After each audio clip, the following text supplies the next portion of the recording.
What's going on, guys? Welcome back to another Albion Online video. In this video, I want to share with you my favorite current build to run arenas. This build is an Iron-Clad build. It's kind of tanky, not really. It has more of a CC factor to it, but you could go a little bit tankish with the knight armor. But overall, this is my favorite build to currently run arenas in. So if you're looking for, some arena matches, you might want to look into this build because it has such a great potential for zoning out people when they're trying to capture zones. So this is a great build to run in arenas. Before we get started, I do want to give my Discord server a quick shout out. I actually have a Albion Online community Discord server. We are currently giving away 5 winter bears on the Discord. So go in the description. There will be a link there to my Discord. Join it. Scroll all the way down to the weekly giveaways. There'll be a link there to enter to win the 5 winter bears. I think there's about 5 days left for the giveaway. So make sure you go into the Discord server and you join the giveaway. So I made this build a little bit more accessible for the new players. You don't really need some huge specs in some nodes. You can actually start doing this build pretty much as soon as you start the game. All you need is an Iron-Clad and some of these armor pieces that I'll go over in a little bit. The Iron-Clad node is all the way here. If you can just click on the right here, quarterstaff fighter. I'm only level 4 because I've only messed around with the quarterstaff for the past week or so, and I've only been doing some arenas. So anytime I get a Tome of Insights, I'll use them on the quarterstaff. I haven't really gone out and started speccing and leveling up my quarterstaff fighter, but that's all you pretty much need, and it's a pretty easy build to get started with. So let's go over why I chose these armor pieces for the build. I chose the Assassin Hood because of the meditation ability. While channeling, all spells and cooldown recover much faster. The full channel lasts 3 seconds and can shorten my cooldown time by up to 15 seconds. This build is mainly a zoning build. Pretty much all of my weapon abilities are for zoning, and it's a pretty long cooldown for most of my abilities. So having meditation will allow me to do is use all of my zoning abilities, then back out of the fight or stay in the fight, meditate, which lasts for 3 seconds and can shorten all of my cooldowns by up to 15 seconds. And then with that, I'll have all my abilities back up again. So if they try diving in again, or they go into some special play, I have my abilities back up so I can keep zoning them out of the crystal. I also chose the knight armor, and the main reason I chose the knight armor is because of the wind wall ability. Conjures a wind wall in front of you lasting 4 seconds, which knocks back all enemies that it hits. This is pretty much a very important ability when you're doing arenas and you're trying to run this build. Wind wall will pretty much knock everyone back for 4 seconds. They can't walk through the wind wall. If they try back walking into the wind wall again, they just keep getting knocked out, knocked back. So anytime you're kind of diving into some zones, you're zone capturing in arenas, and you want to kind of push the people out, push your enemies out, you can actually wind wall them, and they really can't do anything. They have to walk around the wind wall. They can't walk through the wind wall, and then that gives you kind of like a zoning factor. They have to walk around, so you can do some place around that point around the wind wall. So it's very critical, very important. Always run wind wall when you're doing this build. Make sure you bring the knight armor because of that wind wall ability. And finally, we have the boots, which I went with the soldier boots. There's actually 2 abilities that you can take. You can actually take run. It increases your move speed by 60% for 7 seconds. Or you can take wanderlust, which kind of like stacks up your movement speed up to, I think 8 stacks, 8 times, up to 80%, which lasts 16 seconds. This is good if you want to run to kind of a zone that's far away from your little camp where you spawn. So if you're trying to run top, then you might want to pop out the wanderlust because you have those stacks that stacks up the more you move, as well as the lasting 16 whole seconds. But yeah, it's pretty much the given. You kind of take some of the soldier boots because you can either take run if you want that fast movement speed for a short amount of time, or if you want wanderlust, which you can move kind of slower but for a higher amount of time.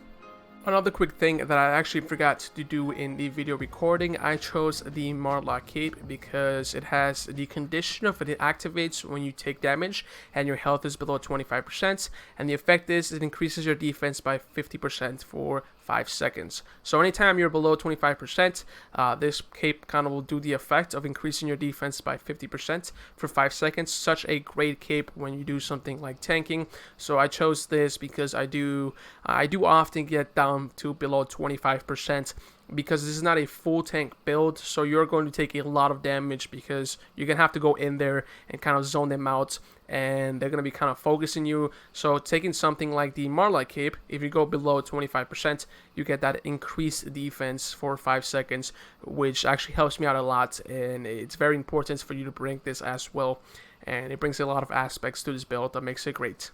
So let's get started talking about the most important part of the build, and that is the quarterstaff.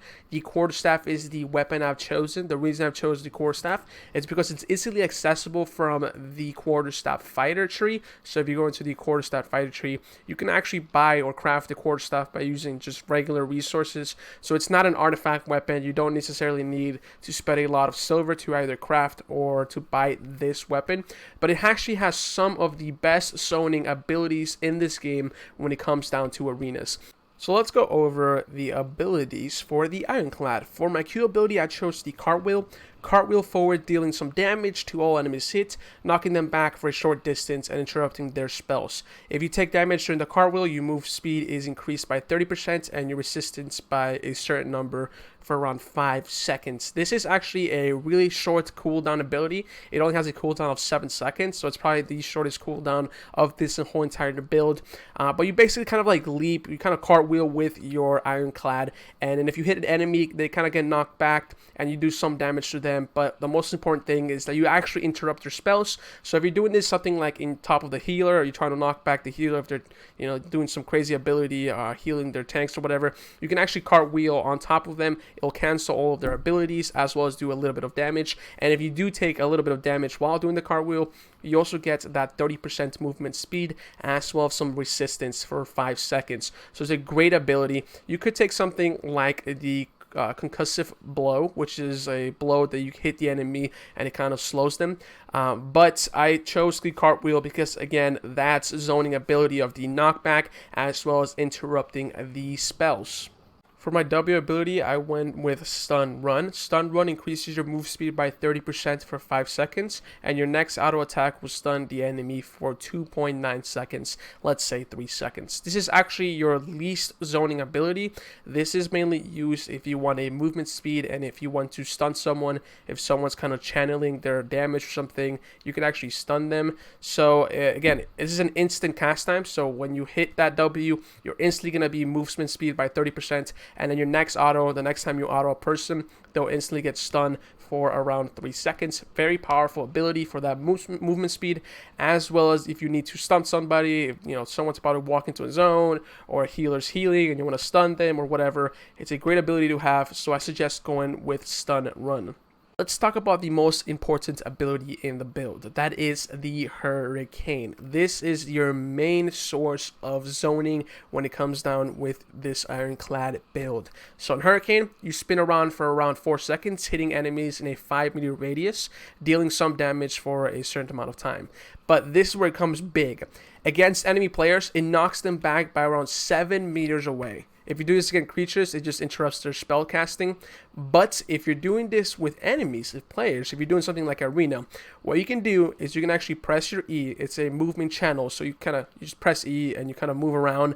And what you're going to do is you're going to start spinning around like crazy for 4 seconds. And anytime you hit an enemy, they'll get knocked back by 7 meters. This is such a power move. You need to be using this ability anytime you want to zone people out of those crystals. Anytime there's a bunch of people gathered together, or if you're doing it solo, you want to use this Hurricane to push them back. Again, this is 4 entire seconds of knockback, so you can literally knock them back by 7 meters, and you still have the Hurricane up. So if they move forward, you can still knock them back by 7 meters. And sometimes you have to use this ability on one person. You just kind of, you know, Hurricane and keep pushing them back and back and back. And anytime they hit you, they get knocked back by 7 meters. This is such a great ability. It does have a higher cooldown with around 31 seconds of a cooldown. But again, if you use the meditation That cuts it down by half with that 15 seconds. So it's such a great ability. This is pretty much why I went with the Iron-Clad, and I started using the Iron-Clad in arenas because of this ability.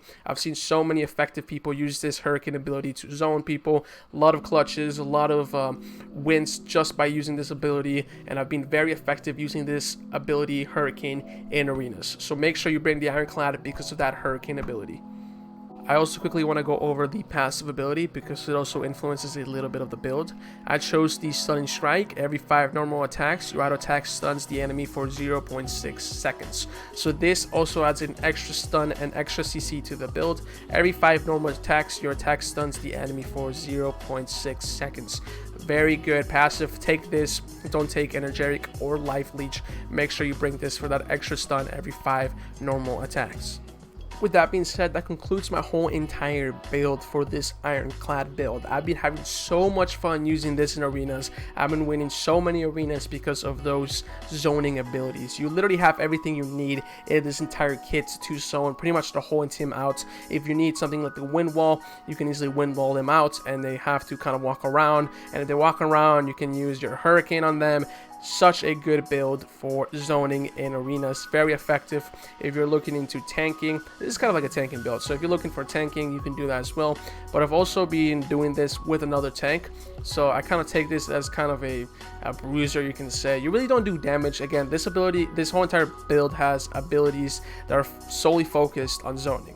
You won't do much damage at all. Literally have no abilities. I guess if you do something like auto attacking, but you really don't have much damage, but you do have what arenas need, and that's zoning. You want to capture those zones. You want to make sure you're capturing zones. A lot of people seem to be going for kills, which, okay, it's fun, whatever, but the main objective is to get those zones. So this build, if you're trying to win arenas, if you're trying to rank up in the arena leaderboards, you might want to start bringing this build because of those zoning abilities. They're such great. They bring such a great impact when you do something like arenas. As well as when you do this, you could level up your quarterstaff tree, and then you can actually start unlocking some of other kind of weapons that are used, something like ganking or PvP.